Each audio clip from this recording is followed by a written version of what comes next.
ಆ ದಿನಗಳು ಸಿನಿಮಾದ ನಟ ಚೇತನ್ ಅವರು ಸದಾ ಒಂದಿಲ್ಲೊಂದು ವಿಚಾರದಲ್ಲಿ ಸುದ್ದಿ ಆಗ್ತಾನೆ ಇರ್ತಾರೆ. ವಿವಾದದ ಕೇಂದ್ರ ಬಿಂದುವಾಗಿದ್ದಾರೆ ಮತ್ತೊಮ್ಮೆ ನಟ ಚೇತನ್. ಮತ್ತೆ ವಿವಾದದ ಸುಳಿಯಲ್ಲಿ ಸಿಲುಕಿಕೊಂಡಿದ್ದಾರೆ. ಚೇತನ್ ವಿರುದ್ಧ ಎನ್ಸಿಆರ್ ಅನ್ನು ದಾಖಲಿಸಿದ್ದಾರೆ ಪೊಲೀಸರು. ಯಾಕಾಗಿ?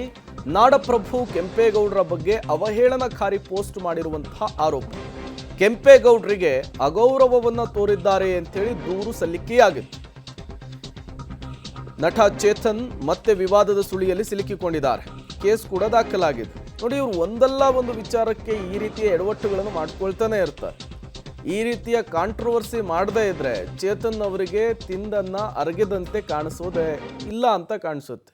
ಅವರು ಮಾತಾಡದೇ ಇರುವಂತಹ ವ್ಯಕ್ತಿಗಳೇ ಇಲ್ಲ, ಅವರು ಮಾತಾಡದೇ ಇರುವಂತಹ ವಿಷಯಗಳೇ ಇಲ್ಲ. ಸದಾ ಈ ರೀತಿಯ ವಿವಾದದ ಸುಳಿಯಲ್ಲಿ ಸಿಲುಕಿಕೊಂಡು ಆಗಾಗ ಸುದ್ದಿ ಮತ್ತು ಸದ್ದನ್ನು ಮಾಡ್ತಾ ಇರುವಂತಹ ನಟ ಚೇತನ್ ಮತ್ತೆ ಸಂಕಷ್ಟವನ್ನು ಎದುರಿಸಬೇಕಾದಂತಹ ಪರಿಸ್ಥಿತಿ ನಿರ್ಮಾಣವಾಗಿರುವಂಥದ್ದು. ನಾಡಪ್ರಭು ಕೆಂಪೇಗೌಡರ ಬಗ್ಗೆ ಅವಹೇಳನಕಾರಿಯಾಗಿ ಪೋಸ್ಟ್ ಮಾಡಿದ್ದಾರೆ. ಕೆಂಪೇಗೌಡ ಉಳಿಗಮಾನ್ಯ ಜಾತಿ ಲಾಭಿಗಳ ಪ್ರಭಾವದಿಂದಾಗಿ ಈಗ ಪ್ರಮುಖದ ಕರ್ನಾಟಕದ ಐಕಾನ್ ಆಗಿರುವ ಅತ್ಯಲ್ಪ ಐತಿಹಾಸಿಕ ವ್ಯಕ್ತಿ ಅಂತೇಳಿ ಸಾಮಾಜಿಕ ಜಾಲತಾಣ ಎಕ್ಸ್ನಲ್ಲಿ ಬರೆದುಕೊಂಡಿದ್ದಾರೆ. ಟಿಪ್ಪು ಸುಲ್ತಾನ್ ಒಬ್ಬ ಐತಿಹಾಸಿಕವಾಗಿ ಬಹಳ ಮಹತ್ವದ ವ್ಯಕ್ತಿ.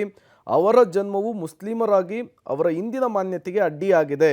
ದುರಾದೃಷ್ಟವಶಾತ್ ಒಬ್ಬ ವ್ಯಕ್ತಿಯ ಹುಟ್ಟಿದ ಸಮುದಾಯಕ್ಕೆ ಅವಳ ಸಾಮಾಜಿಕ ಕೊಡುಗೆಗಳಿಂದ ಹೆಚ್ಚಿನ ಪ್ರಾಮುಖ್ಯತೆಯನ್ನು ನೀಡಲಾಗುತ್ತೆ ಅಂತೇಳಿ ಪೋಸ್ಟ್ ಮಾಡಿದ್ದಾರೆ. ಪೋಸ್ಟ್ನಲ್ಲಿ ಕೆಂಪೇಗೌಡರ ಬಗ್ಗೆ ಅವಹೇಳನಕಾರಿಯಾಗಿ ಮಾತನಾಡಿದ್ದಾರೆ ಅಂಥೇಳಿ ದೂರು ಸಲ್ಲಿಕೆಯಾಗಿತ್ತು. ಶೇಷಾದ್ರಿಪುರಂ ಪೊಲೀಸ್ ಠಾಣೆಗೆ ದೂರನ್ನು ನೀಡಿದ್ದಾರೆ ವಕೀಲ RLN ಮೂರ್ತಿ ಅವರು. ದೂರನ್ನು ಪಡೆದು NCR ಅನ್ನು ದಾಖಲಿಸಿಕೊಂಡಿದ್ದಾರೆ ಪೊಲೀಸರು.